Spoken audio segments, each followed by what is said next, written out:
afternoon, one and all. I, on behalf of Department of Higher and Technical Education, Government of Gujarat, and Gujarat Student Startup and Innovation Hub, welcome you to this special plenary on Governors driving innovation and startup ecosystem in various states and different territories. This session is going to have amazing speakers who have demonstrated extraordinary leadership in implementing innovation and entrepreneurial endeavors through different public policy activities. This session will have senior officers from Government of India, Government of various states, and various missions who will share their insights how innovation entrepreneurship creates inclusive impact for growth of nation and an harmonious growth. We will have wonderful panelists in this session. I will just take the name of few. We'll have Mr. M. Nagarajan, Commissioner of Higher Education, Government of Gujarat. We'll have Principal Secretary, Higher and Technical Education, Government of Gujarat, Anju Sharma Madam, who happens to be the Chairperson of IHOP. We'll have Mr. Anita Nandini, the Deputy Chief of Mission from Embassy of India in Israel. We'll have Madam Barnali Deka, the Deputy Commissioner of Goalpara. We'll have Mr. Naveen Kumar, the Managing Director of Andhra Pradesh State Housing Corporation Limited. We'll have Mr. Alex Paul Menon, the Special Secretary, Food and Civil Supplies and Labour Department of Chhattisgarh. We'll also have Mr. S. Nagarajan, the Director of Entrepreneurship Development and Innovation Center at Government of Tamil Nadu, PDII. Without wasting much time, I would now request Anju Sharma Madam, Principal Secretary, Higher and Technical Education, Government of Gujarat, who actually championed the cause of student innovation and startup activities in academia in Gujarat, which has now become a movement across this country, how young people are starting off right in universities and colleges, given an ecosystem support environment by enabling take their mind to market journey. Anju Sharma Madam, may I request you to address it. Thank you, Nagarajan and Hiranmay. Nice to see and talk to the group of young officers who have been championing the cause of innovation and doing well in their respective fields. When we are trying to think of the services, the civil services actually, as catalysts for change, then what we are actually looking at people, the officers from various realms who bring in a fresh energy into the existing system. And like we talk of startups, similarly, we need disruptive thinking for innovations in government. And unless we do that disruptive thinking, we cannot change the things. Of course, we started doing that disruptive thinking way back in the Student Startup and Innovation Policy in 2016-17. But what is more important is selecting individuals and sharing their experiences, bringing them in, giving them space to work, and giving them freedom to work and champion their cause. And that's what we are trying to do here in the education system also. Other than the academicians, we are also seeing we are blessed with the services of Director Higher Education and of course, who is a young IAS officer, who are championing this cause. They are not doing it just because it's their duty. They are doing it just because they feel that this is a cause close to their heart. This is how they can change the system, and this is how they can bring a definitive change into the society, a positive change, I would say. See, we as policymakers, we just now had a roundtable of policymakers, and policymakers, including I, from Telangana, from Tamil Nadu, Orissa were present. Three of the most innovative states, four, I will not mention about Gujarat because that's for you to evaluate. But we were all present and we discussed various things. But we as policymakers and we as the drivers of policy, we cannot deliver actually results if we do not get people like you at the cutting edge level, who implement the policies, who execute it, who deliver it. So you people become very, very critical in the entire game of things and the entire mosaic, I would say. You people are most critical. So we've tried to put together all of you from various realms. You have a district collector, we have IS officers, we have IFS officer.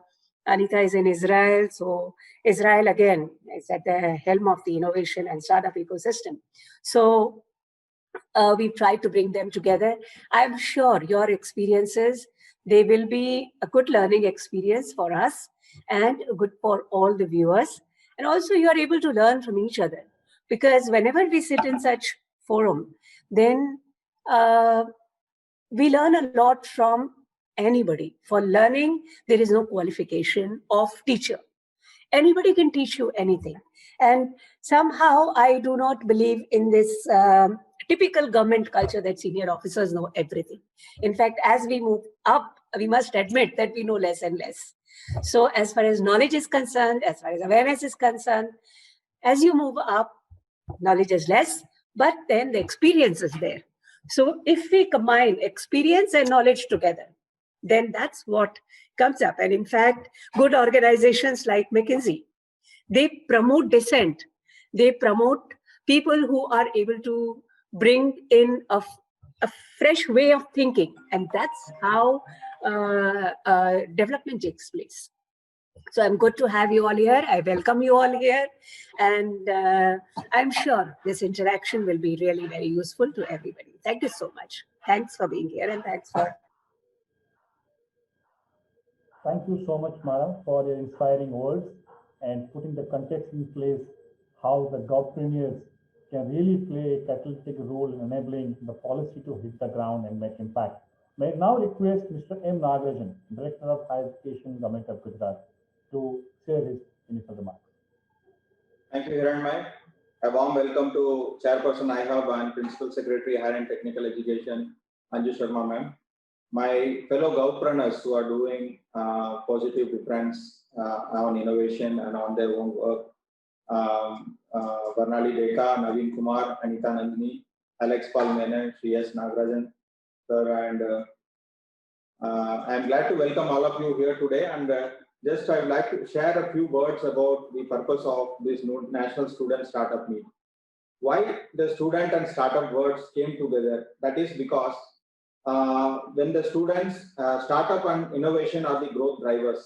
And when we are able to involve the youth in the startup and innovation, we are giving them a quick start. Normally, a student goes into a startup mode at 22 or 23 years. But under this policy, at 17 or 18 years, the student in the college itself is able to work on his ideas and try to make it into an idea to prototype and then to a product and then take it to the market. A full-fledged startup journey is possible while they are in the college environment itself. Why we have to do it? We all know that research has time and again proven that an exposure to entrepreneurship increases the locus of control of the youth. So when we are trying to say we want to build an Atmanirbhar Bharat and we have to have the benefit of the demographic dividend, then we need to increase the self-confidence and ability and vision of our youth, and startup and innovation is one of the methods of doing that. And we also know that the college provides a sandbox environment where the student can try out his ideas and take mentorship from his college mentors and teachers, and also he has access to resources which are generally not available in the open world. So this student innovation space, which is called the pre-incubation space, is actually a feeder category, feeder cater to the main real startup space. So if we are able to increase the base of this funnel, we will be able to increase the highly successful startups who are in the venture capital ready startup. We call it the risk capital ready startups. So we need to fund 1,000 ideas to generate a venture capital ready startup of say 20 or 30 startups. It has been our experience in Gujarat in the last 3 years that more than 3,500 ideas have been funded and nearly 700 patents have been filed and nearly 200 patents have been accepted. And many of the ideas have failed or not taken off and all that, but we have time and again seen that the student comes back with a better idea. He knows where he failed and he comes back with a better option. So the idea may fail, but the student actually grows. That is why we need to support these ideas, and the grant ranges anywhere from 50,000 to 2 lakh rupees in the initial phase.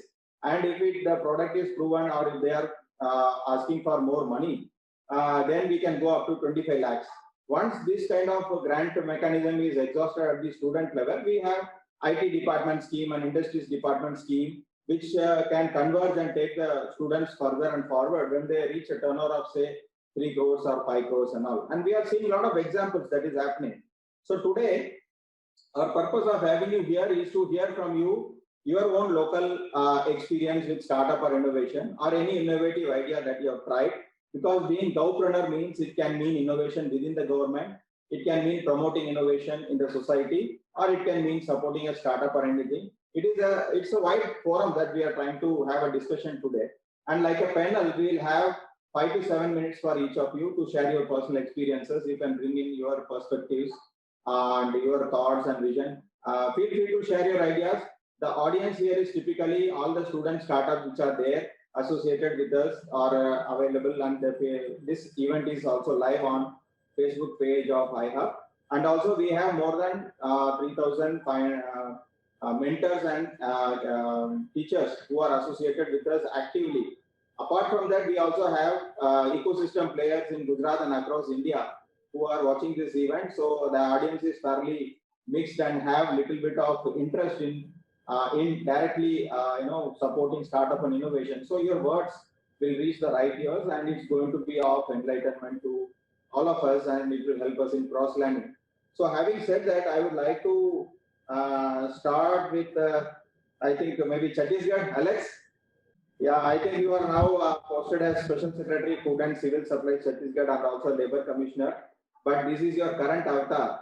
In your previous avatar as district collector, you have done very good work at the national level also. And in the last 10 years, you have learned a lot of things about what works and what doesn't work. So please share your thoughts on this.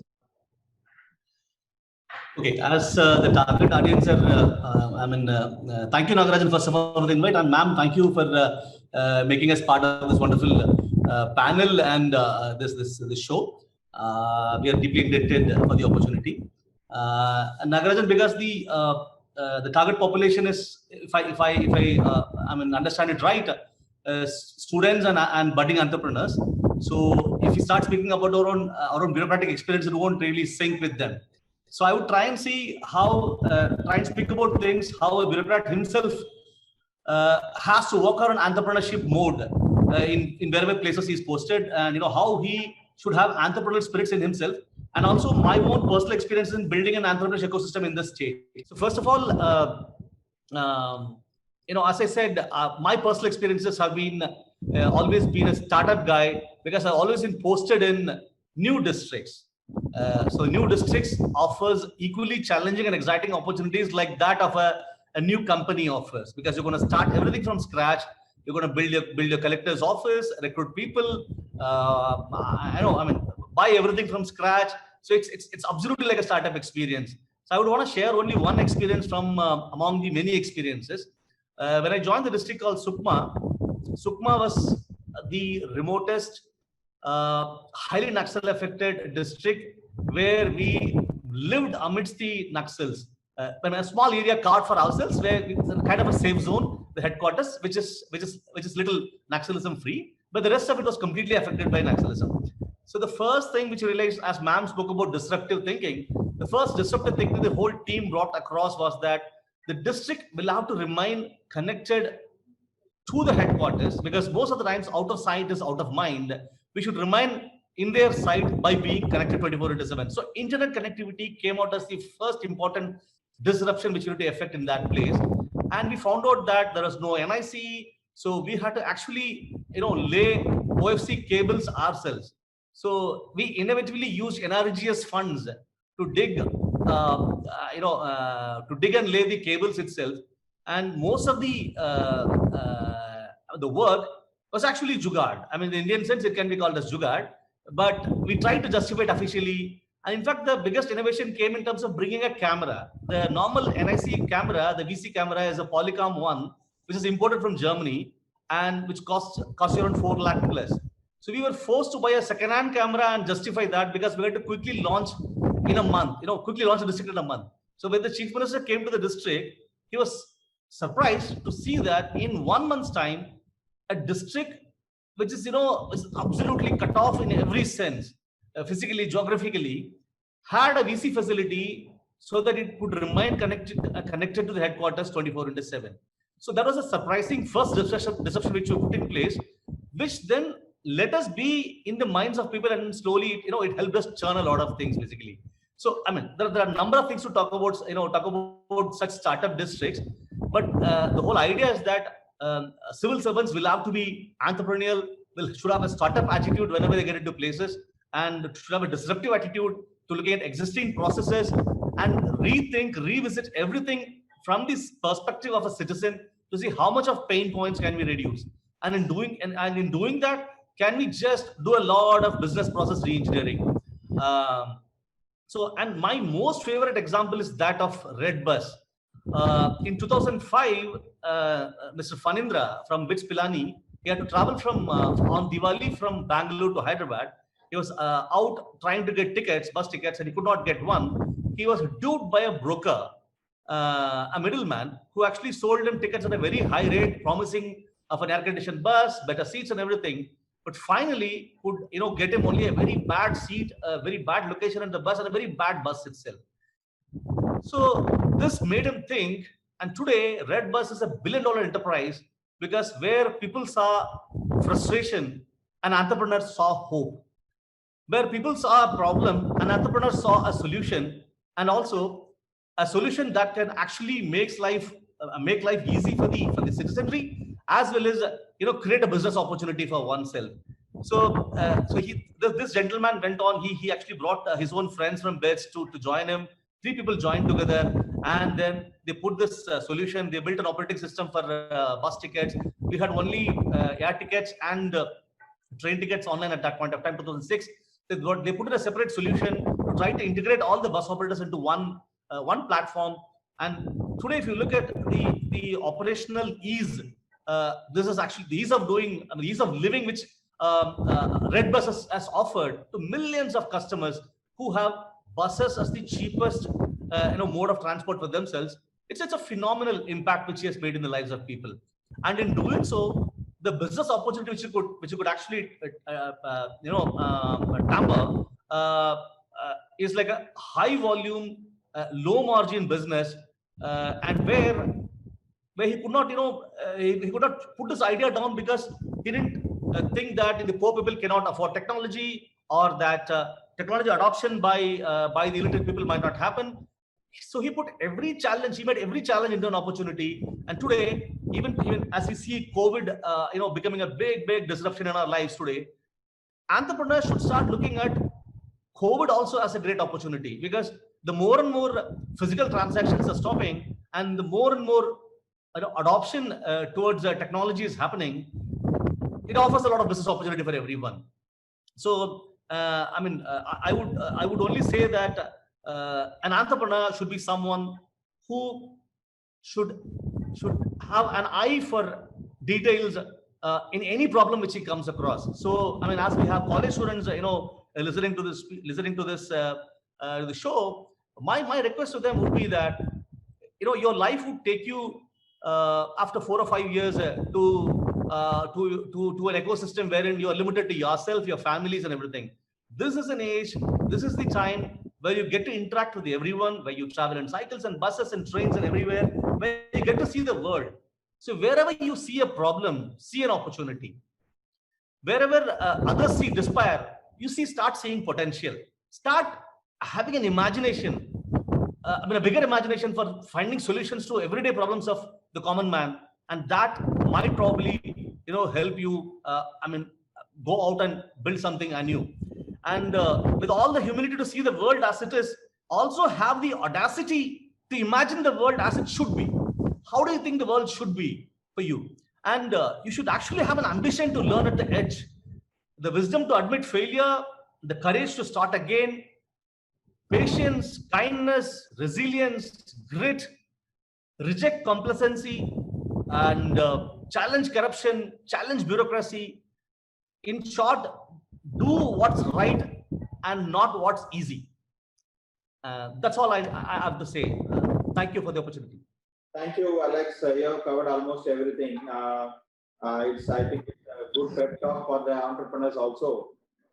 They certain things you have reminded them which they might have forgotten in the nitty-gritty of day-to-day grind of doing these innovations. I would like to request Sri S. Nagarajan sir, who is the Director of Entrepreneurship Development Institute and Innovation Institute of Tamil Nadu, to share his ideas and experiences.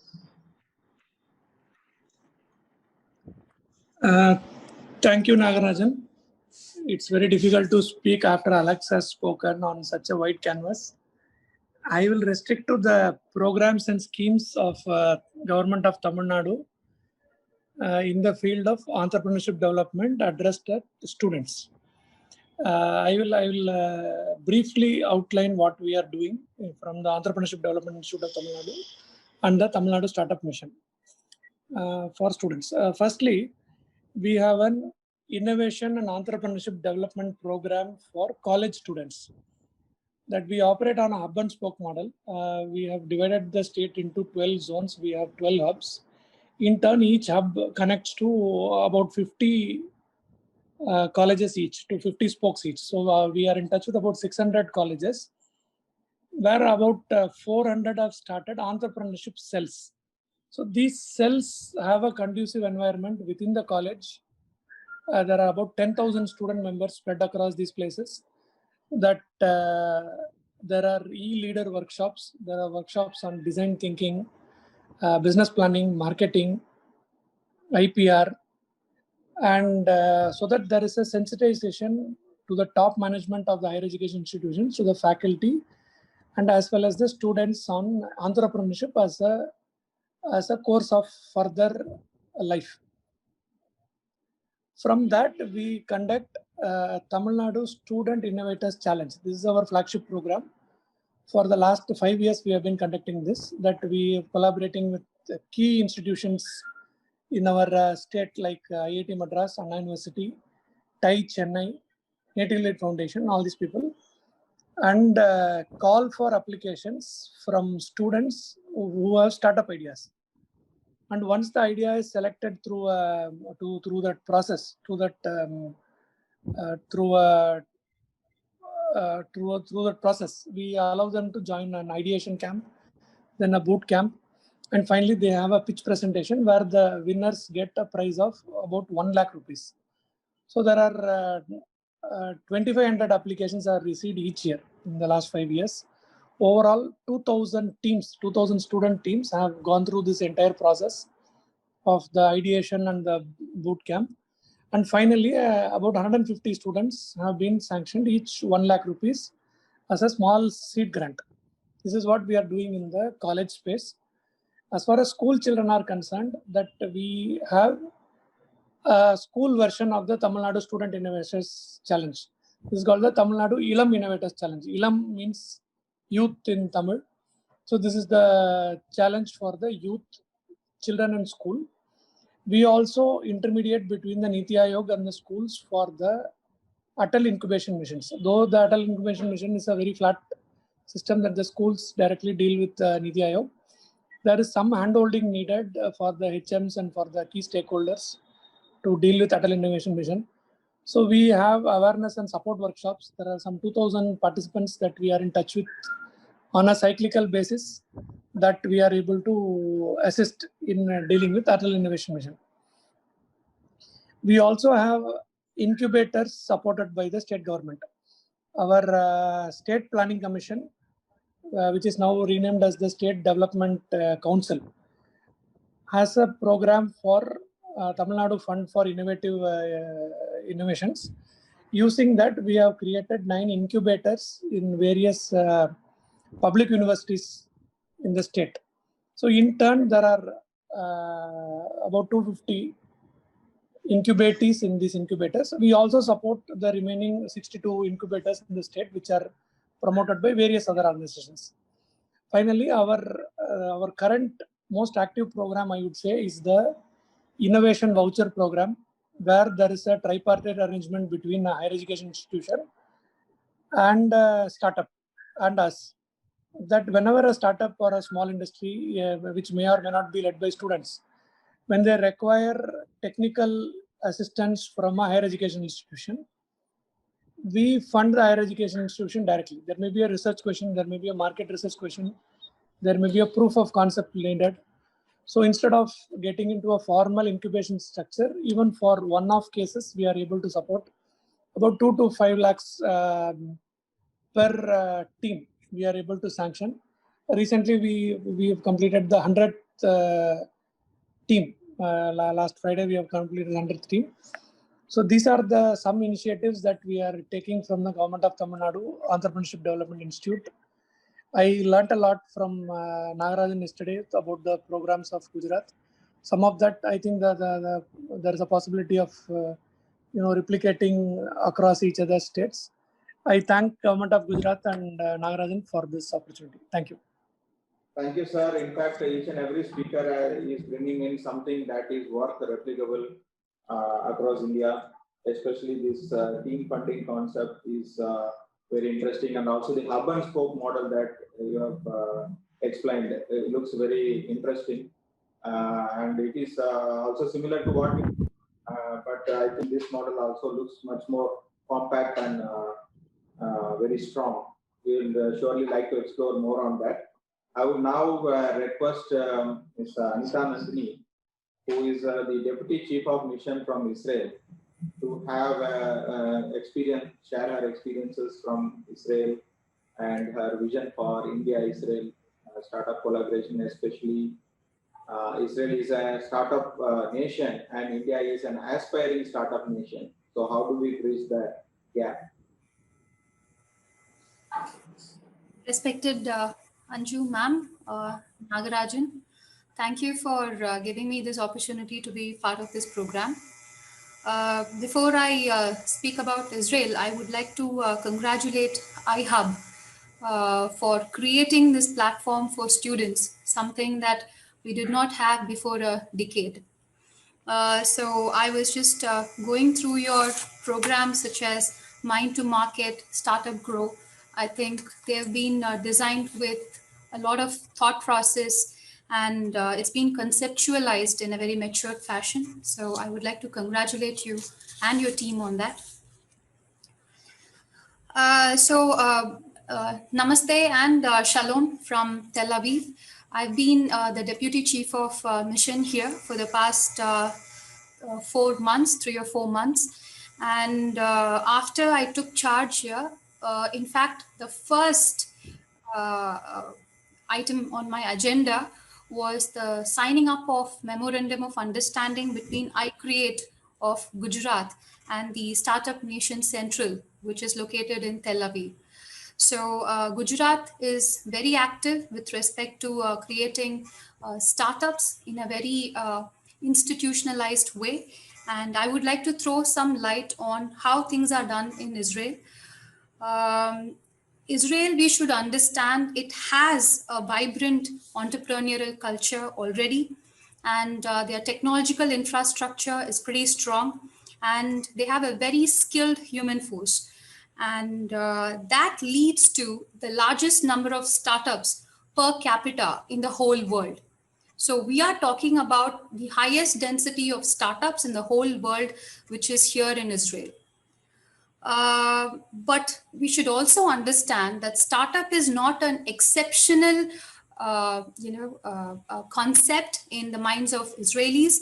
They have research-oriented way of thinking. For example, Israel is home to around 350 R&D centers of multinational cooperation. Many of them are from Fortune 500. And this, my friends, we are talking about a country which has a population of just 9 million and 22,000 kilometers square of area. This is the kind of startup density they have in Israel. Now, although we can look at it in how it is right now, there are certain historical reasons behind such a development of or maturity of startups in Israel. Israel also became a country in 48, around the same time when India also achieved its independence. But the unique thing about Israel is that all men and women, when they reach the age of 18, they have to undergo conscription. They have to enroll themselves in the army, navy, or the air force.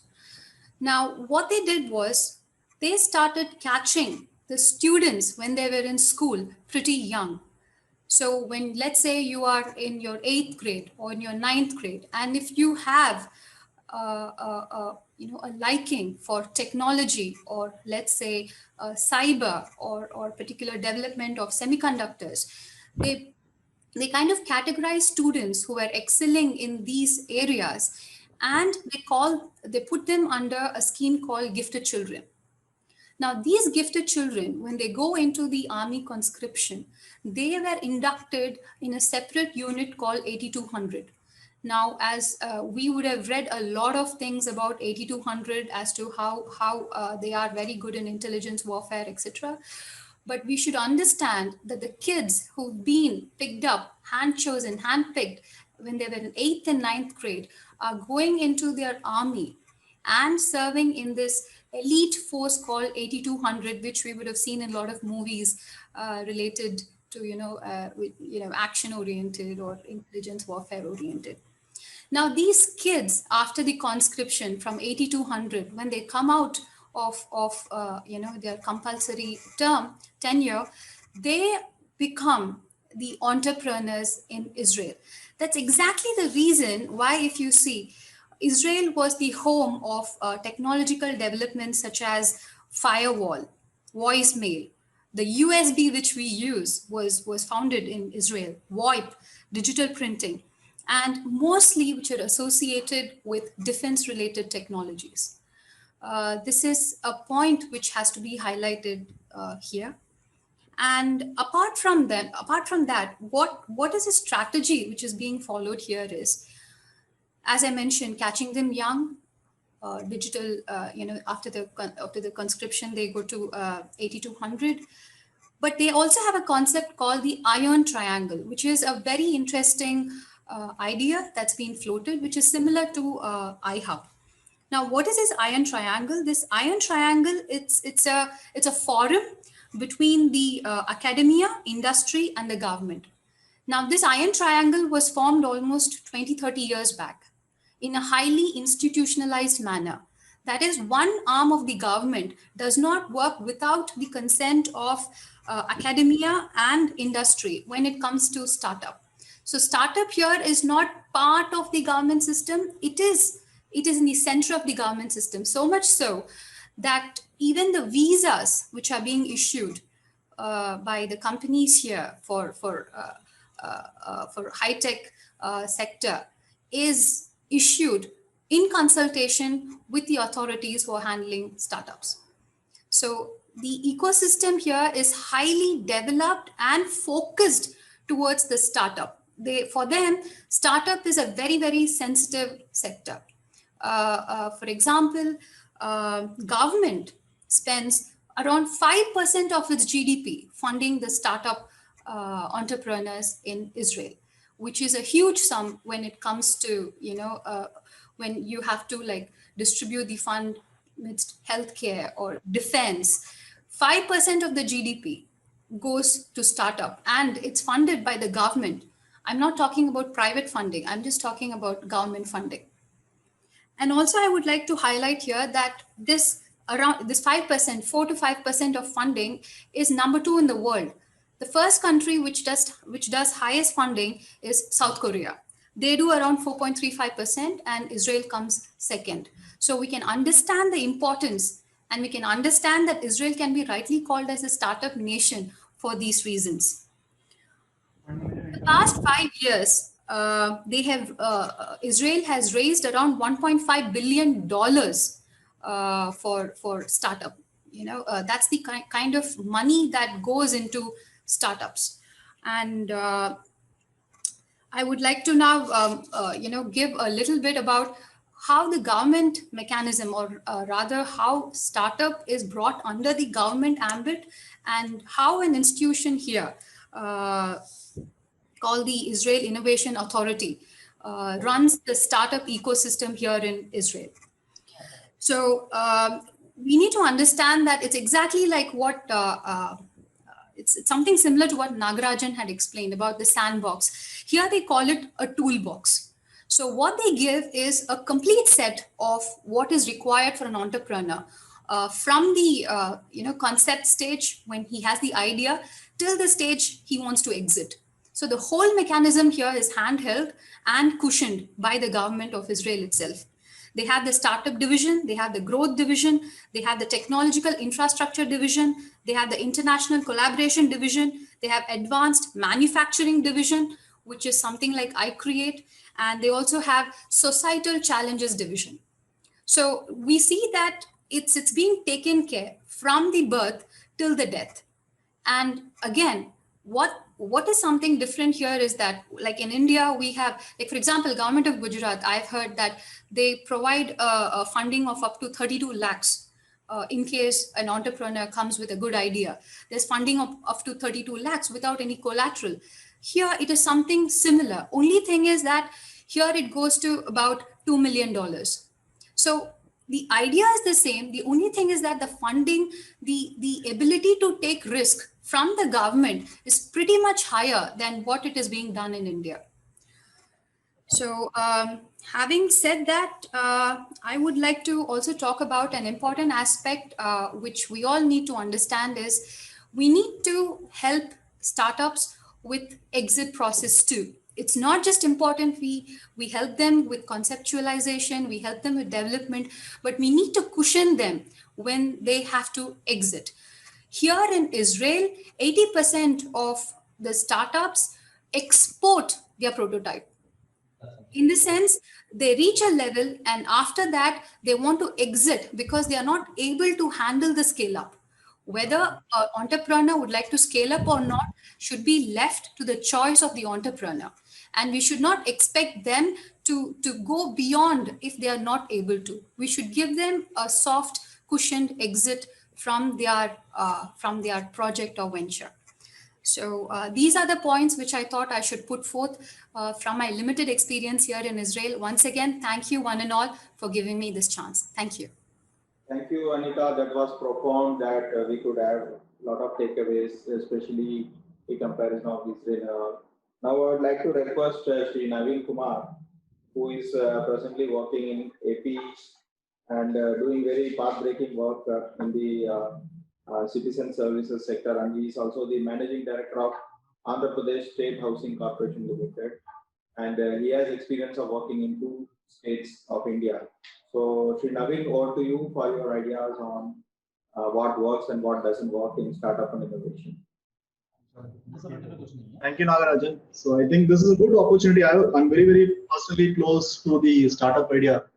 I was myself a startup somewhere when I was doing my college time. So we were coding and we were one of those people who tried, who had big ideas which would grow into, but the bubble burst and so I had to join IAS after that. That's the story so far. So one of the things which we did in Uttar Pradesh was that we had policy somewhere in 15, I think me and Alex sir actually had presented the policy at the same time. I still remember that we did present in Delhi at the same time. So one of the things which we did was to create an infused model. We call it as an infused model, where IN stands for incubator, FU stands for fund of funds, and SC stands for startup entrepreneur. So we always think the entire ecosystem needs this infuse. One is that incubator where what Anita had said, that you need to give them the entire toolbox from the inception to the exit. If you do not do that, we need agencies to come in. Like for example, what we did is we capitalized on the IIM, IITs inside the state. IIT Kanpur was there, and also IIM Lucknow was there. We were able to convince them because they are the knowledge base for a huge startups which had happened. So we could convince them to do it. So one of the things which any startup would face is that the business consultancy. I would be good in ideas, but I would not know the legal terminology or the legal issues which had to be handled. So this I think probably incubators could take care of it. So that's the reason we were able to get incubators in. And after you must be knowing an ideal cycle of a startup would be from say 6 months to 18 months. You know that whether it would click or not click. So between that, what we need is that fund of funds. So one of the challenges we always faced is fund of funds were always available in those startups in the country, were only available to those startups in Bombay or in Gurgaon. Basically, this the reason being, I think Gujarat was the big, because of the GIFT City. Gujarat also started getting that kind of an a fund of fund support. So we tied up with SIDBI, and we created a fund of 1,000 crores. So SIDBI is headquartered in Lucknow, and that's the reason SIDBI could come out and say that we will do it. So that is the story. And startup entrepreneur, we also thought for a person who is coming into startup thing, he would want to take care of his operational cost. So one of the things which we did is we were paying them 15,000 rupees per month. As soon as a startup entrepreneur comes to an incubator, we would start paying them 15,000 rupees per month so that he could actually cover his operational cost.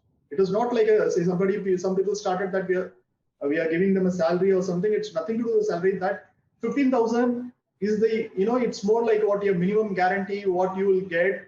You can try your ideas for 6 months, 1 year, 2 years, whatever you want to. Then if you don't click, you can always go out. So one of the things which we missed out, I think Nagarajan is, and I think the other Nagarajan sir also had mentioned this one.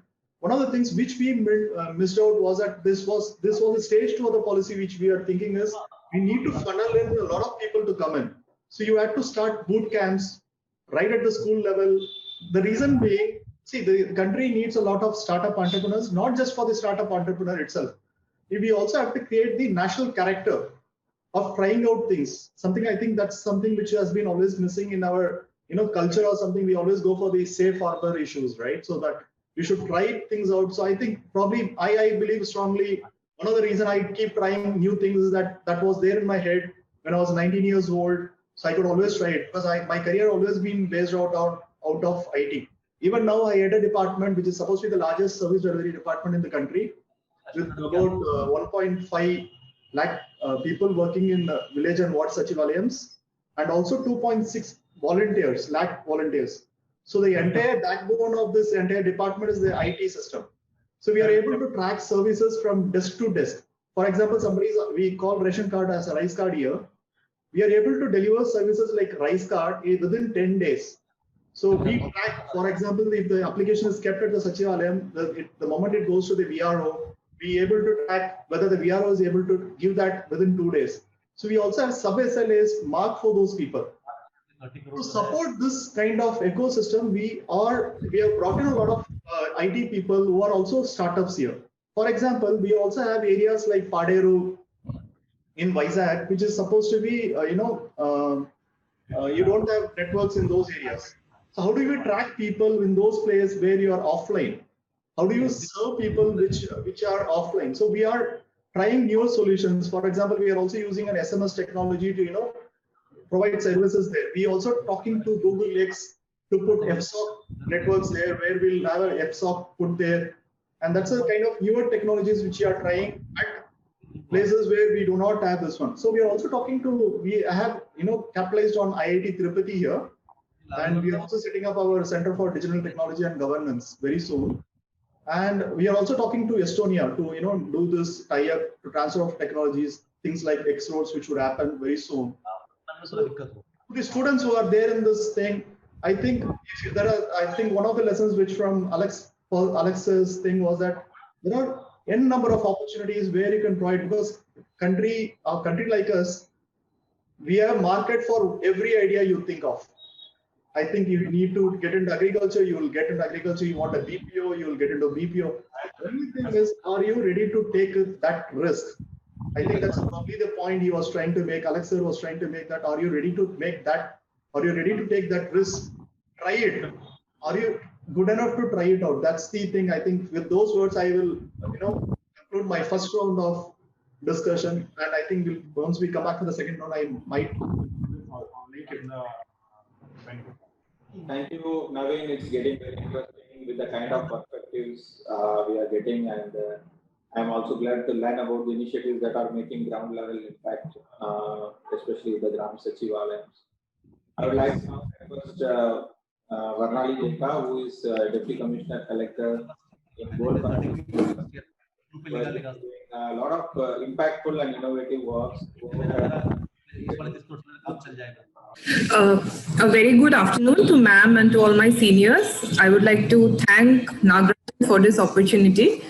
We in Assam have always been enthused by the Gujarat model and of innovation and of the spirit of entrepreneurship.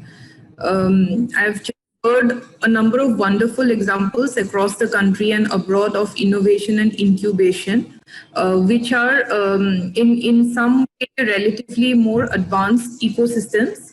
In a state like Assam or in a district like mine, what I've seen is that innovation has had largely to be government-led, government-driven or government-facilitated.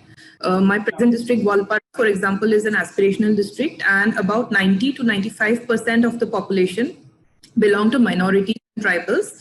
So I would focus largely on the government-driven part of innovation or incubation. And one of my key learnings in the field in the last few years has been the dovetailing of inputs of departments, dovetailing of inputs and resources of various departments, which have often helped us innovate in terms of problem solving and in terms of creating better livelihood opportunities for the youth.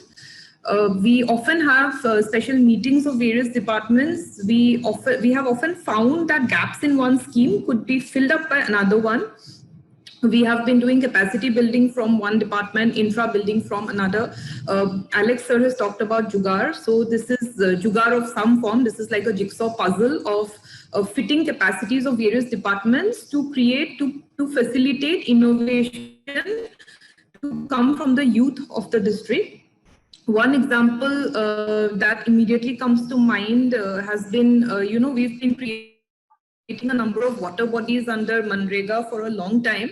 But then beyond through fisheries department, we trained up youth, and earlier these fisheries were used only for local consumption, because in Assam people are generally we have a very sort of satisfied kind of culture. So they would just fish for their local needs. Now we have started ornamental fishing, we have started biofloc farming, and we are giving them hand-holding support. So in that sense, the government and the various departments have been providing them hand-holding support to local youth, and we are also taking the help of our development partners such as ITC and some of the scientific-minded youth of the community. Another example that comes to mind is Mission Vidya Shakti, which is a female literacy enhancement program wherein we combined the resources and manpower of various departments like Sarv Shiksha Abhiyan, like District Adult Literacy Department, Zilla Parishad, DRDA, and so on. We conducted a survey of, we took one block, which is Rongjuli, a tribal block, as the pilot. We conducted a survey of all 23,000 households.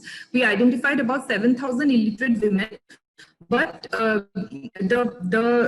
key point of this was that not only did we make these women literate, but we also gave them overall hand-holding support in terms of credit linkage from the banks and in terms of EDP, entrepreneurship development training from RCT. And now these women are doing a magnificent role in terms of innovatively introducing animal husbandry techniques, which have supplemented their household incomes.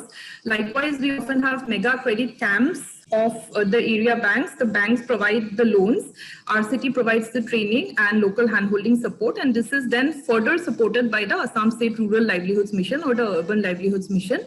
And the next point that is being done here is developing formal and informal networks in terms of education. For since a majority of the audience are students, I just want to highlight that we have a kind of district academic forum which creates a number of innovative solutions in the field of education.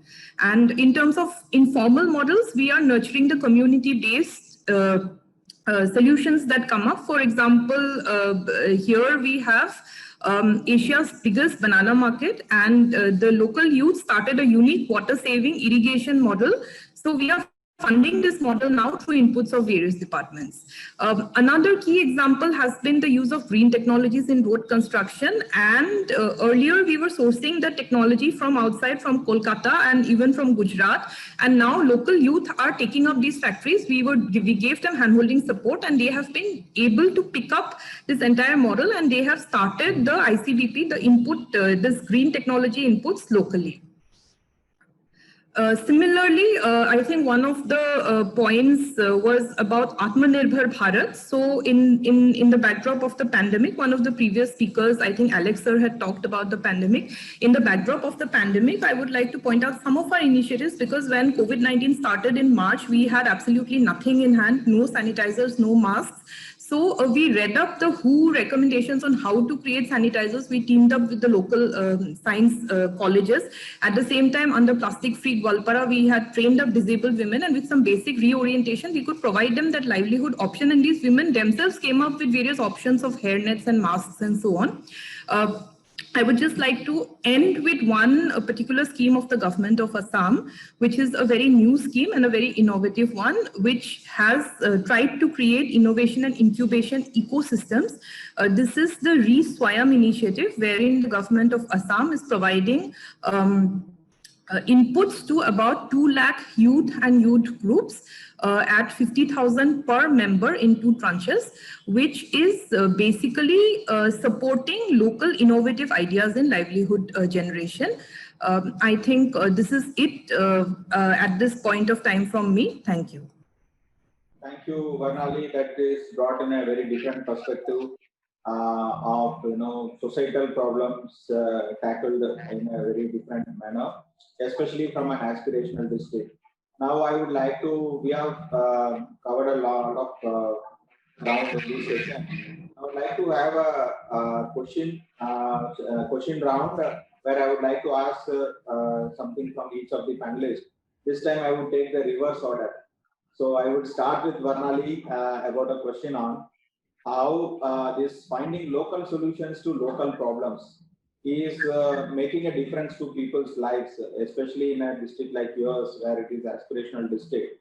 A lot of innovative things are being tried out. So what difference does it make when you put them on this from a livelihood model to an entrepreneur model, and later on we can probably take them to the startup model?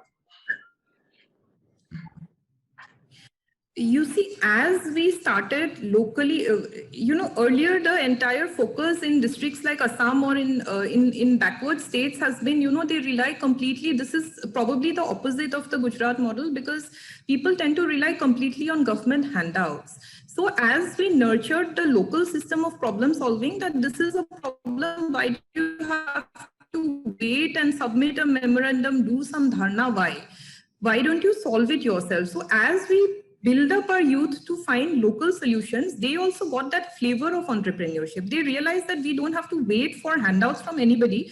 It is in our own hands. So gradually there has been a shift in the past so many years from, waiting for some kind of government inputs or some kind of, local kind of assistance to solving their own problems, which has gradually led from, just the kind of getting some sort of a handout to a system where they are more keen on creating their own livelihood opportunities, and they have also got the flavor of setting up their own factories, setting up their own livelihood, and then providing livelihood. That flavor of giving employment to others and supporting families of others. So gradually the trend has been a shift from this sort of dependency to a kind of an entirely independent self-problem solving model. I think that's wonderful to hear, Varnali, because if India wants to take benefit of the demographic dividend, we need to really broaden the vision of our youth. And I think that is what you are doing. Congratulations. And it's wonderful to hear from you all this great work. Now, I would like to pose a question to Naveen. Naveen, when you talked about entrepreneurial culture and the aspirational mindset, when we used to hear a story in Japan, even a 10th class student who has passed 10th class could assemble a transistor radio. This was something a folklore. We don't know what is the truth, but there should be some kind of impression that our youth also should be giving out. What could be that ideal impression that we can have? What do you think that in the next few years we should achieve that kind of impression for our youth regarding aspiration and innovation and startup? Yeah, if being born in Chennai, so I remember the internet started coming through Chennai. When India got internet, it was through Chennai somewhere way back in 95, 96. And you also would know that many of these, I believe I had my first computer science class somewhere in 6th standard. even before the internet came to Chennai. So that is how the things started. So you always have this aspirational thing happening. It's not that it's never happened or something. So one of the things is we need to get that network inside the system. Like, for example, one of the things which we tried doing, we called it Startup Gupchup. So there is a bunch of guys coming there, sitting down and seeing whether talking to each other in an informal way. I'm told when you go to California, you sit in a cafe or in some restaurant, you will see so many startup entrepreneurs. It's almost, if you want me to compare it, it would be the Rajendra Nagar of Delhi, where all the UPSC aspirants are sitting together. When you talk to each other, so you know that's the kind of ecosystem we are talking about. That's a relatable ecosystem I could think of. So that's the kind of, I think one of the problems with our country is we were always a closed country. We never shared things with each other. Okay, if I have the best book to read, I will not tell my friend, this is the best book you should read. I think this is something, this inculcation of sharing my failures, sharing my success. I think it's more important that I share my failures, which would mean a lot of sense to other people. And when they say, hashtag fail fast, I think that could, if you fail fast, the other could learn a lesson from you. It's more like the Shark Tank in a short form. That's it. Yeah, excellent. That sharing part, this is what we call the community and interaction with your peers and mentors. That is called the software part of the ecosystem, where you have a free mindset to talk to anyone openly without the fear of, being ridiculed or even sort of positive approach. That is what we will need to provide to the youth. Thank you very much, Naveen, for that quick comment. I would like to request Ms. Anita Nandini for her thoughts on what are the things that made you think about this could probably India could do this. Why? What are those positive things that we could do immediately, which we can take from inspiration from other countries, especially like Israel? Okay. See, what Israel has here is at the risk of sounding repetitive, what it has is an ecosystem, which is definitely going to take time for us to build. But let's be realistic about the resources that India has. 10 years back, if someone came and told me that government of Gujarat would give 30 lakhs for a startup or an idea, we wouldn't believe it, right? But right now it's a reality. Resources are available for India because all of us are serious about the startup. One thing that I think we can think about is we need to encourage students. We need to catch them young. We need to put it in their curriculum. What is entrepreneurship? What is how many of us really are good in legality in school? We do not have subject on law or administration or starting a company or how we can be promoted. We have concepts, we have science, we have geography, we have history, but we need to have probably a little bit more on being an entrepreneur. I think entrepreneurship is more of a culture rather than a project. So to have a culture, we need to promote this kind of thinking when the kids are in school, probably in 6th or 7th, at least a lesson or a chapter on inspirational stories of failure, whatever it may be. We can start from there. I think that is something which will create a good impact in short course of time. Thank you, Anita. Because this SSIP policy, as I mentioned in the beginning, is trying to bring down the average, the minimum age at which a student gets exposure to entrepreneurship. Right now, it's at 17 or 18. And with your suggestion, it should go back to, say, 10 or 12 years old, and we should introduce business games or something like that. And I'm sure projects like Atal Tinkering Lab and all that are trying to bring those concepts of innovation and ideation and all that. Thank you so much for the comment. Now I would like to request Mr. S. Nagarajan from Tamil Nadu. Sir, any comments from your side on what can be done further in strengthening the ecosystem, or any of your plans for Tamil Nadu? Our immediate plans are for a fund of funds and a startup city. That we have incubators spread in many places, many campuses in Chennai. From the state, we would like to support an incubation space. These are our immediate plans for the next maybe several months. Excellent, excellent, sir. In fact, we are looking at creating a fund of funds and also creating an alternative investment fund to invest on various startups because of the groundwork that has been done so far. Now we are having startups that are fundable. And so now they are in the real need of venture funding. Thank you so much for that comment, sir. I would like to now request Alex. Yeah. So what are your comments on what could be some low-hanging fruits that we can try out? You know, this is the one of a kind of panel because first time only officers are talking about startup and innovation, no venture capital guy. In fact, not even a startup guy or any policy guy also, only the doers who are still trying to figure out what could be the best way to do things. So what are some of the things we could try out in strengthening the ecosystem, especially in terms of collaboration and all that? Because given the challenge of your location and all that, we would like to have some practical inputs on that. Yeah, I would also, in the course of answering this question, I would also love to share some experience which we had in Chhattisgarh. I would go back to what Naveen said. It all starts with a conversation. Conversation with the youngsters, and as Nandini said, to have it part of their curriculum, to have it, to be imbibed into a culture itself is something very important. But as we start, where do we start? We start with the conversation. So there are like bodies like Startup Saturdays, with which we started in Chhattisgarh. So nobody could imagine that in a small city like Raipur with a 10-15 lakh population, with the overall 50 engineering colleges in the whole state and a 2.5 crore population state, could jump into the startup ecosystem and do something. So we had hope. So we started Startup Saturdays for 1 year. In the basement of our office, we gave space for the kids to come and start talking to each other. And here is where the culture part comes in, where we don't speak about competition much, but we speak about collaboration, where we speak about sharing, where we have an ecosystem wherein we are not afraid of each other that our ideas would be gone by sharing it, where we only believe that the ideas will get strengthened.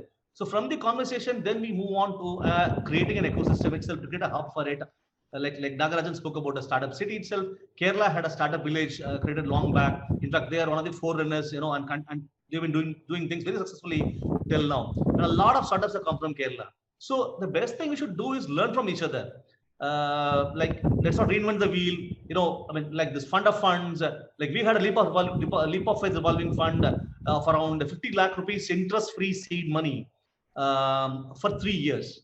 That was a wonderful fund for the starters because they could just grasp on at least 10 lakhs, 20 lakhs to start it and then slowly build on their capital and do things. And what we tried to do differently here in our state was not to be dependent upon venture capitalists and government funds, but to, from the very beginning, get the high net worth individuals into the ecosystem. And wherever there is a discussion, where we could moderate, because there are always big whales and big fishes trying to swallow the small fish, where we as a government try to moderate high net worth individuals investment to be channelized into the startup ecosystem from the very beginning. So that way we create a local set of people who can actually become our own venture capitalists, our own angel investors and everything. So to share the success story of Chhattisgarh, we had a dream and we did it audaciously in 1 year span. We had, in fact, one more aspect of it. We put the 30,000 square feet co-working space in a mall. We didn't choose any academic center. We didn't go for it. We said, let's have it in a place where there is enough footfall, where there are enough eyeballs. So we put it right in a mall and made the kids there come around and see it, and what it is basically. So from there, in 1 year span, we could have 100 startups and a turnover of more than 20-30 crores from that startup itself. We have few very successful startups to our kitty now, called as Jim Books, who's been recently selected by Y Combinator, and another very interesting startup called I'm forgetting the name.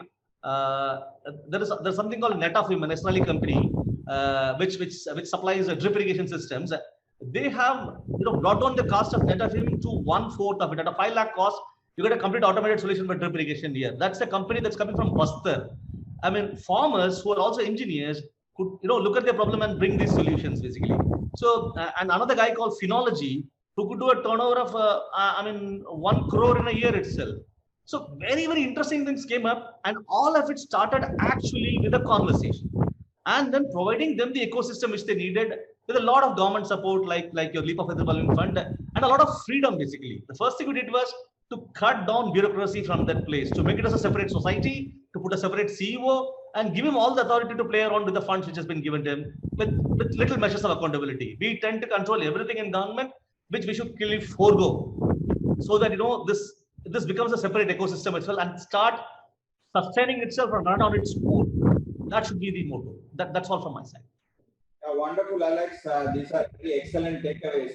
In fact, every point that has been made on this panel makes me and Hiranmay smile, because these are the words that echo in our hearts and minds whenever we discuss all these things. In fact, my own interest in startup and innovation started as a district development officer 6 years ago. I just did a small event called Startup Sabarkanta. And the enthusiasm of the youth and the participation of 500 people, all college students, that made me understand that startup is something that is providing an inspiration and aspiration to the youth. And if you want to be a change maker, you got to utilize that energy and talent to actually solve the societal problems. That is how this interest started. And today we are here in this session where all the officers who have tried something are trying to share notes and find out what other has done. And we have a lot of good learnings today. We will try to summarize it. One good thing, one sudden idea that flashed to me was, since you also have so many interesting startups, I'm sure Naveen, Nali, and Anita, everyone can refer a few. Probably we should have a national virtual pitching, and assemble all the people who would like to look at these startups and give a very big platform to these aspirational startups. There are multi-forums, and probably we could combine our strengths and try something different to connect with the synergies of our own networks. That is what another idea just it hit my mind. And any other closing comments before I go for a wrap up from any of you? Yes, I think I forgot one more thing, which is part of the ecosystem, is the mentoring thing. I think you were trying to talk about it in a very different format. One of the things which we always, that's what I was trying to mention to you, that Bombay and the Gurgaon being the centers for startup in the country, it's because that mentor is able to sit with that fellow, tell him this would, so you see, when I have an idea, somebody has to sit with that fellow and, start mentoring him. So I think that's the one thing which we tried, putting up a bunch of 30, 40 mentors in the thing. But I think mentoring is something which we can do. I think there's this platform, you can also see it, design.com, where there is a mentoring for designers. Okay, so there are guys who come share around. So I think that's something which we could think of when you talk about this virtual mentoring or something like that. This could be one, because right now, given the COVID situation, everybody is running 100%, 100% plus, 120% plus. So giving time to people, this could be the challenge in the next 1 year. So I think this is an opportunity in a different way, because everything is going to go digital in the next 1 or 2 years. So this is an opportunity in a form which people should capitalize on it. One of the stories I also wanted to mention is the same conversation which started somewhere in Lucknow. A small guy, he went on to create this Incredible India portal for the country. And right now, when I want something to talk about microservices, which we are working on a microservices platform, this guy tells me, this is what I have done. He knows. So the continuous updation is one thing which is very, very important. It's more like when you talk about IT, it is more like medicine only. We start growing, then I become an oncologist, I become a gynecologist, I become a pediatrician.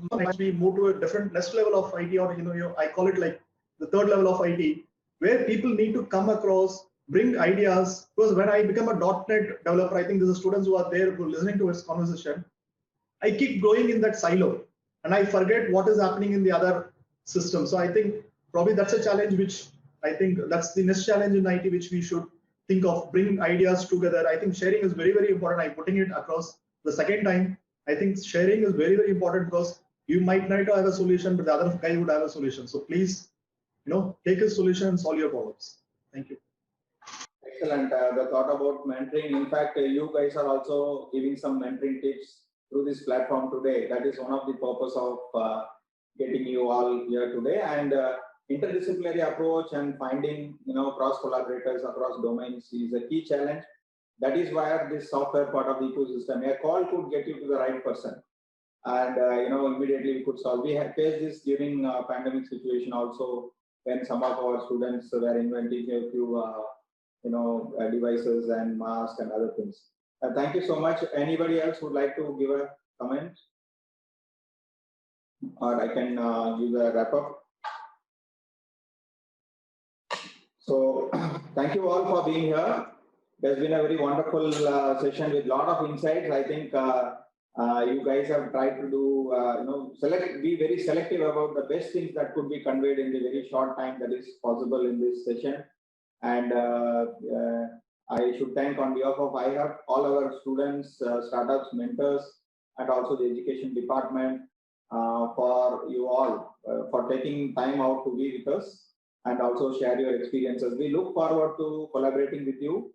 One thing is clear, that our journeys are in different places and different routes, but the theme and the vision and mission is all similar. So we do have a lot of things where we can still continue to collaborate, and this forum has set a good platform for that, and we look forward to having your continued engagement and support. Thank you for being here. I would like to request CEO iHub, Mr. Hiranmay Mahanta, who has been hands-on on this, driving this ecosystem and startup innovation movement in Gujarat, to say a word of thanks and conclude with these remarks. Thank you so much, guys and girls. Thank you so much, Nagarajan sir. It's been a wonderful session, and we learned a lot from all of you. And one thing is very sure from all the conversation that you have shared, right from the perspective from Israel, from Anita Madam, from Naveenji's approach of how technology could enable things to happen, to Alexa's idea about you can do disruption with least amount of resources to do it. And also, how do you institutionalize an hub and spoke model in Tamil Nadu? I think these are brilliant ideas. And also what Madam told, that even aspiring district like Golpada has a plan to adhere to innovation entrepreneurship. And I'm really thankful to all of you to finding out time in such a short notice and sharing your ideas to all of us. I'm sure most of these ideas that each of you shared will not remain on the ideas on the table, will translate them into actionable items. And I'm sure all of these pilot experiments that each of you have done would translate into a macro policy framework in days to come, and that will become a movement. And it reassures to all of us that India is not only a country of billion minds to feed, we are a country of billion mouths to feed, but we are a country of billion minds to innovate. So I think all of you have demonstrated a landscape which each of us can translate into actionable. Thank you so much, Nagarajan sir, for your wonderful moderation. It has been a real toast for all of you. And not only Gujarat ecosystem, we had participants from across the nation, because Startup India is also the words coined by Nagarajan sir himself, the govpreneurs, the entrepreneurs within government who are enterprising the entire public policy at grassroots level. So I thank Nagarajan sir for this wonderful moderation and joining this term, and also shaping this conversation wonderfully. Thank you so much to all of you, and it was a privilege to host all of you and listen to all of your experience. Thank you so much, sir. Namaste. Thank you very much.